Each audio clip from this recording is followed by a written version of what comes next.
In 1945, a tremendous explosion of energy came out of Alamogordo, New Mexico, when the first atomic bomb went off. 10 years later, another kind of energy was exploding all over America. It was called rock and roll.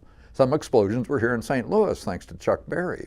Others were not far from New Mexico in Lubbock, Texas, where a teenager named Buddy Holly switched from the country and western sounds expected from his group, the Crickets, to the music he insisted on, rock and roll. Recently, another explosion of that energy rocked the Muny stage with Buddy, the Buddy Holly story.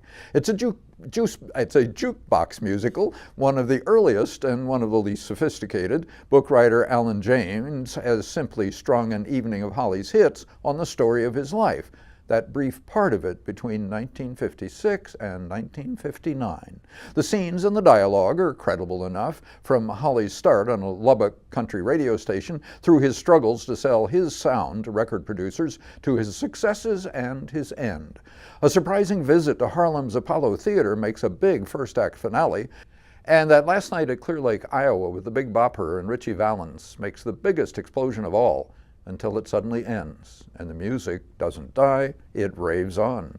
At the Muny, Andy Christopher looked, sounded, acted, and burned calories like Buddy Holly, polite and intense. Joe Cosmo Kogan and Sam Weber were the other two original Crickets, joined by Sean Platzker on rhythm guitar. All four tremendous musicians played live. Great live music, too, at the Apollo, from Teresa Kindle, Troy Valjean Rucker, and the other singers and instrumentalists. John Shearer was High Pockets Duncan, who gave Holly a start on his radio show and bridged the scenes with his narrative. Michael James Reed played Norman Petty, the producer of Holly's first hits. Ben Nordstrom was the MC in Clear Lake, with Nicholas Rodriguez returning to St. Louis as Ritchie Valens, and Christopher Ryan Grant back as the Big Bopper.